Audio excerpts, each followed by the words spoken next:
Good evening students. हम study कर रहे थे ग्राफ्स के बारे में। कल हमने डिस्टेंस टाइप ग्राफ या डिस्प्लेसमेंट टाइम ग्राफ स्टडी किया। आज जो हम स्टडी करेंगे वो स्टडी करेंगे स्पीड टाइम ग्राफ और वेलोसिटी टाइम ग्राफ के बारे में। कल ही मैंने आपको बताया था 2 एक्सिस हमारी होती हैं। एक एक्सिस होती है एक्स एक्सिस और एक होती है वाई एक्सिस।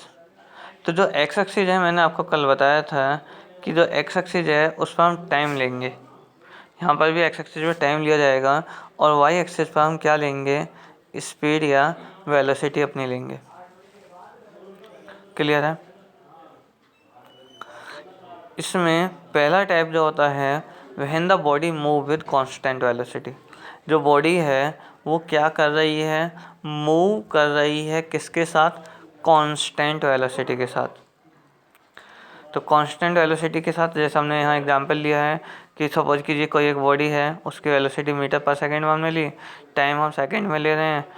0 टाइम पे भी वेलोसिटी 8 है, 1 के बाद भी 8 है, 2 के बाद भी 8 है, 3 के बाद भी 8 है, 4 के बाद भी 8 है। यानी कि टाइम इंक्रीज होता चला जा रहा है लेकिन वेलोसिटी में कोई भी चेंज नहीं हो रहा है। इसका मीन्स क्या है कि बॉडी कांस्टेंट वेलोसिटी से मूव कर रही है। तो इस केस में जो ग्राफ होगा that will be a straight line. Graph क्या होगा, एक स्ट्रेट लाइन होगी which will be the parallel to the time axis. जो टाइम एक्सिस के पैरेलल होगी। क्या होगी, टाइम एक्सिस के पैरेलल होगी। और इस केस में जो एरिया होगा,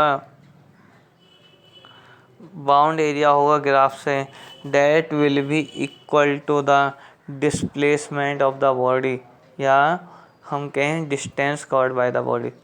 हमेशा ध्यान रखना है कि इस केस में जब वेलोसिटी टाइम ग्राफ या स्पीड टाइम ग्राफ लेते हैं तो जो एरिया होगा ग्राफ का डेट विल रिप्रेजेंट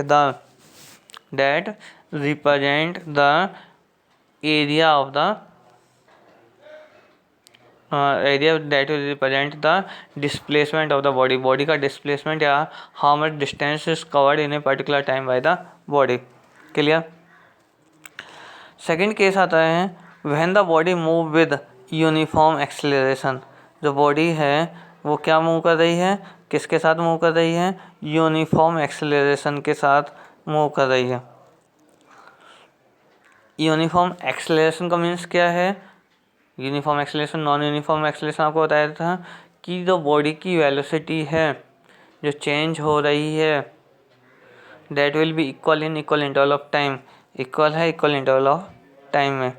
तो इस केस में जो ग्राफ होगा that will be a straight line, वो भी एक स्ट्रेट लाइन होगी, पर डिफरेंस क्या आएगा, that will inclined at an angle with the time axis. वो क्या कर रही होगी, टाइम एक्सिस के साथ एक एंगल क्रिएट कर रही होगी। और ये जो इस केस में क्या होगा कि जो ग्राफ है एक स्ट्रेट लाइन होगी जो क्या होगी, इंक्लाइंड होगी टाइम एक्सिस के साथ। अब थर्ड केस इसमें आता है when the body move with non uniform acceleration. जो बॉडी है वो क्या कर रही है, मूव कर रही है किसके साथ, नॉन यूनिफॉर्म एक्सेलरेशन के साथ। तो इस केस में जो ग्राफ होगा that will be a curve line.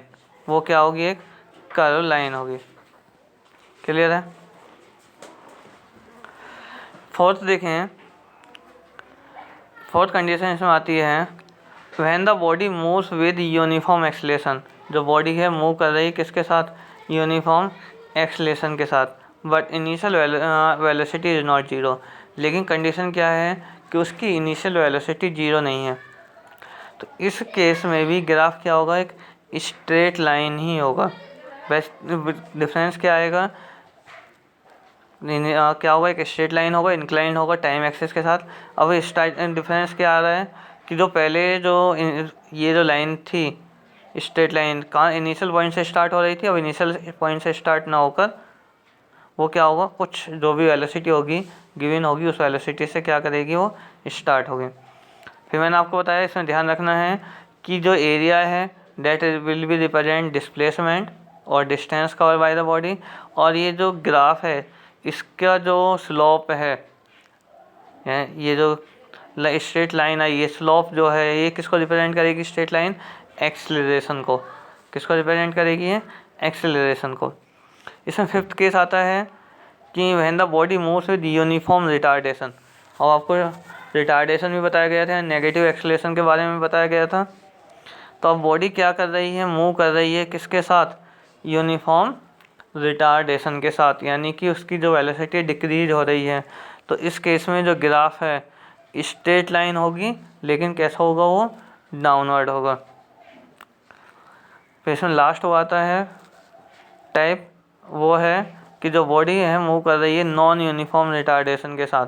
तो जब बॉडी नॉन यूनिफॉर्म रिटार्डेशन के साथ कर रही है तो ग्राफ क्या होगा, एक कर्व लाइन होगी डाउनवर्ड डायरेक्शन में।